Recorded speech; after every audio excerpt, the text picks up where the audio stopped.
bienvenue à votre émission La Parole au quotidien. Alors, cette semaine, nous allons parler de la fête de la Pentecôte. Et comme animateur et réalisateur de cette émission, toujours en notre compagnie, M. le curé, M. Serge Tidjani, curé du secteur Est de la MRC du Rocher-Percé. Bonsoir, M. Serge. Bonsoir, Mirko, et vous qui nous recevez chez vous. Bonsoir et bonne fête de la Pentecôte. Fête un peu plus connue que ce qu'on discutait la semaine dernière en ce qui concerne la fête de l'Ascension. De quoi s'agit-il lorsqu'on parle de la fête de la Pentecôte? La fête de la Pentecôte, d'abord Pentecôte, ça signifie 50 jours, 50e jour. Et Pentecôte, c'était une fête liée à la Pâque des Juifs, ou à la Pâque juive, où les gens arrivent ils fêtent Pâques.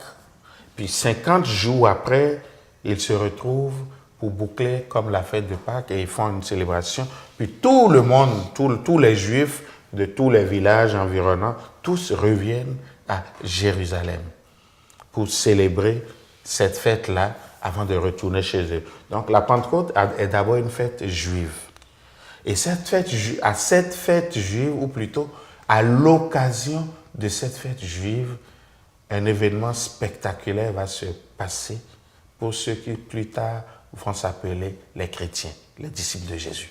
Cet événement est souligné à l'intérieur de la Bible. Exactement. Vous prenez votre Bible tout de suite, si vous prenez le chapitre 1 du livre des Actes des Apôtres, comme je l'ai dit la dernière fois, c'est l'Ascension. Le chapitre 2, tout de suite, c'est la Pentecôte. Et que se passe-t-il? Je ne sais pas si, je ne vais pas tout vous lire parce que si vous allez à la messe, vous le lirez, mais le début du chapitre 2, quand arriva la Pentecôte, le 50e jour après Pâques, donc 50e jour après que Jésus est ressuscité, les disciples se retrouvaient réunis tous ensemble. Et que se passe-t-il? Ils sont réunis dans une pièce. Pourquoi? Ils avaient encore peur. Il y a 10 jours, Jésus leur a dit, allez-vous-en dans le monde, mais ils ont encore peur. Mais Jésus leur avait dit aussi, attendez, vous allez recevoir une force qui vous donnera toute l'énergie pour y aller. Et cette force, c'est l'Esprit Saint. Donc tout cela mis ensemble, ils avaient peur, ils étaient enfermés. Et pendant qu'ils étaient enfermés, que se passe-t-il? Soudain, il vint du ciel un bruit pareil à celui d'un violent coup de vent.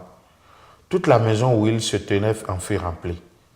Ils virent apparaître comme une sorte de feu qui se partageait en langues et qui se posait sur chacun d'eux. Alors, ils furent tous remplis de l'Esprit Saint. C'est ça l'événement de la Pentecôte. Les portes et les fenêtres qui sautent, et ces gars qui avaient tout peur là, qui reçoivent chacun une langue de feu, le feu de l'Esprit Saint, et qui voient en même temps chasser leur peur. Et que font-ils? Ils se mirent à parler en d'autres langues, et chacun s'exprimait selon le don de l'Esprit. Alors, ils reçoivent la Pentecôte, c'est le jour là où 50 jours après la résurrection, Jésus donne l'Esprit Saint à ses apôtres, l'Esprit qui descend et qui va comme déchaîner ses disciples, ses apôtres de leur peur, de tout ce qui pouvait les entraver pour que désormais ils puissent aller dans le monde, accomplir la mission que Jésus leur a confiée. Donc, on peut vraiment dire que c'est vraiment de souligner l'apparition de l'Esprit Saint dans chacun d'entre nous. L'apparition et le don de l'Esprit Saint, et là, on rejoint notre propre situation. Depuis ce moment, c'est l'Esprit Saint qui devient le moteur de la mission de tout être humain et surtout de l'Église. Encore aujourd'hui, c'est une étape assez importante pour le cheminement de chacun des chrétiens vivant notre époque. Je crois que c'est à la confirmation, si je me trompe pas. Exactement. À la confirmation, nous recevons l'Esprit Saint. Nous confirmons le baptême qu'on avait reçu quand on était enfant, plus ou moins, mais nous recevons l'Esprit Saint qui justement nous donne la même mission, qui nous débarrasse de tout ce qui pourrait nous enchaîner pour qu'on aille témoigner. Alors, l'Esprit Saint, c'est comme si j'avais une voiture, j'ai tout installé dedans, j'ai même mis la clé dedans, et il me reste le gaz pour qu'il tourne. Donc, mon moteur a beau être le meilleur des cris, la meilleure carrosserie, s'il n'y a pas d'essence dedans, ça ne roulera pas. De mémoire, c'était vers la 5e année, est-ce que je me trompe? C'est ça. Alors, et nous, on vit cette fête de la Pentecôte, ce don de l'Esprit Saint, chaque jour, 50 jours après Pâques. Mais pour nos enfants, le don de l'Esprit Saint à la Pentecôte, à la célébration de la confirmation, c'est comme une Pentecôte qu'ils vivent. L'Esprit Saint descend sur eux.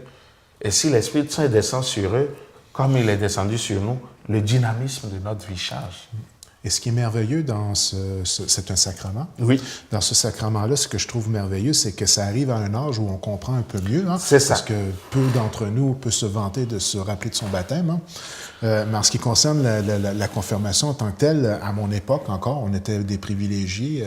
Il y avait encore l'enseignement catholique dans les écoles. C'était quand même, il y avait plusieurs semaines de préparation. On avait des cahiers d'exercices. On allait rencontrer M. le curé, venait nous voir. C'était vraiment un cheminement important. Alors, on faisait souvent aussi appel comme synonyme de l'Esprit Saint, comme le vent éolien. Le vent, c'est ça. Puis, ce qui est intéressant à voir, c'est que quand nous parlons de l'Esprit Saint, ça nous responsabilise.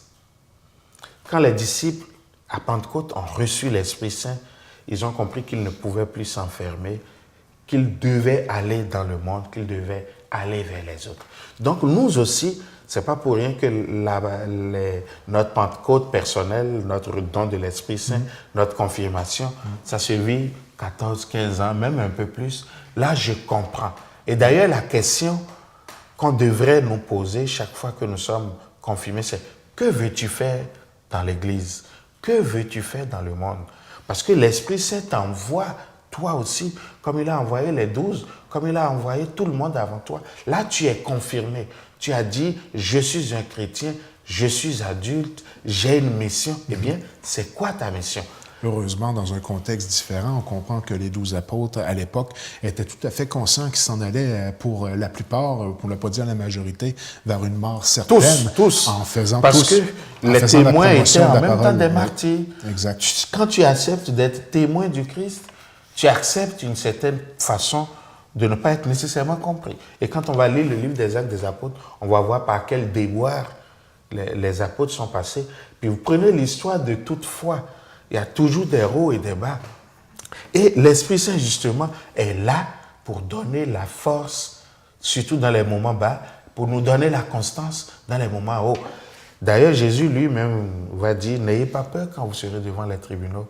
Moi-même, je vais vous inspirer. L'Esprit Saint va mettre sur votre bouche ce qu'il faut dire. Donc, l'Esprit Saint, c'est vraiment l'Esprit qui nous responsabilise, qui nous rend adultes pour que dans le monde, nous témoignons de notre foi. Il y a une chose que je trouve souvent triste dans nos contextes nord-américains, québécois, c'est que nos enfants ont fait 5-6 ans de parcours. Ils sont arrivés, après la communion, ils ont encore fait 2-3 ans. Ils arrivent à la Pentecôte, ils arrivent à leur Pentecôte, à leur don de l'Esprit Saint. Et dès qu'ils reçoivent la confirmation, on ne les voit plus. Or, justement, nous avons reçu ce sacrement-là pour être visible. Nous avons reçu ce sacrement-là pour agir dans notre communauté. Vous savez, si un enfant, si une personne n'est pas confirmée, elle ne peut pas être parrain ou marraine. Parce que c'est quand tu reçois la confirmation que tu dis, là, je suis adulte dans ma foi, je peux parler de ma foi. Témoin privilégié. C'est ça, je peux témoigner de ma foi. Mais c'est dommage que parfois on ne voit plus, j'ose dire ça comme ça.